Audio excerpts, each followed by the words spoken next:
Siang ini coba menelusuri hutan jati antara Jalan Ngawi menuju Solo, atau tepatnya di tepi jembatan Tumang KM 15 Ngawi Solo.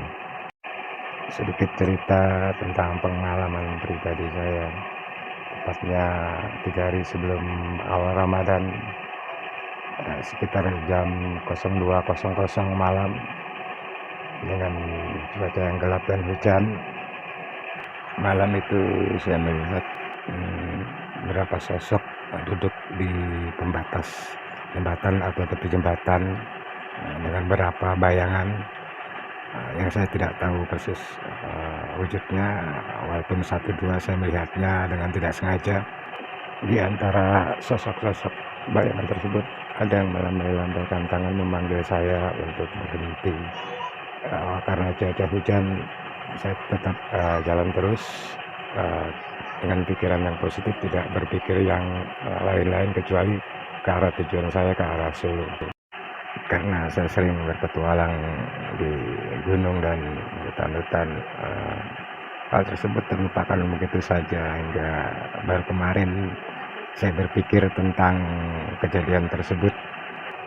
Saya pun mencoba untuk mengingat kembali kejadian sekitar 1 bulan yang lalu di tempat tersebut, walaupun harus mencari-cari titik lokasi tersebut karena saat itu malam hujan dan sangat gelap. Jadi secara perlahan saya menyusuri hutan Ngawi hingga menemukan tempat ini. Ternyata tempat ini sangat menarik buat saya, karena walaupun ini di bawah perhutani, tapi hutan ini masih sangat lebat dan rapat vegetasinya. Walaupun sedikit-sedikit saya merasa ada suasana yang kurang baik terhadap diri saya, perlahan saya memasuki kawasan ini dengan mengucap bismillah dan minta perlindungan kepada Allah agar kami lebih keselamatan. Walaupun demikian, tapi tetap saja penolakan itu terasa. Berapa kali saya seperti disiram air dan basah kepala, jaket, serta barang-barang saya. Padahal itu sekitar jam 1 siang. Jadi betapa membuat hati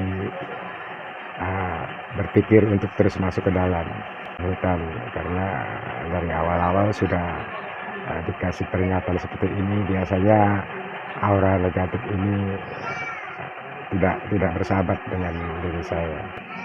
Saya bukanlah orang-orang yang senang akan hal-hal gaib atau mistik, tapi sebagai orang yang senang menjelajahi hutan belantara, gunung, outdoor, tentunya kita akan selalu menemukan tantangan seperti ini. Jadi selalu berpikir positif, tidak mengatakan hal yang buruk tentang tempat tersebut. Dengan bismillah tentunya kita minta perlindungan kepada Sang Pencipta. Saya hanya bisa mengira-ngira melihat jalur masuk ke dalam hutan ini cukup rapat, tapi jelas masih sering dilewati oleh orang, tidak tahu itu petugas perhutani atau masyarakat sekitar situ, karena di dalam tidak ada perkampungan atau pemukiman.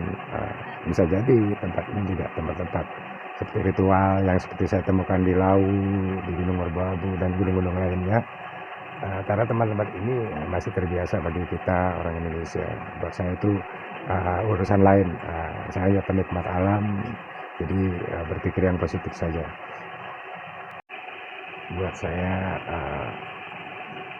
pengalaman ini mungkin sudah sering terjadi, tapi intinya mungkin teman-teman sering melintas daerah sini, cobalah berbagi cerita atau pengalaman di lokasi ini, mungkin sangat menarik. Oke kawan, ini sedikit cerita pengalaman pribadi saya. Semoga ini menjadi semacam referensi mungkin yang hobi outdoor, bisa mencoba tempat ini. Sangat indah, sangat indah.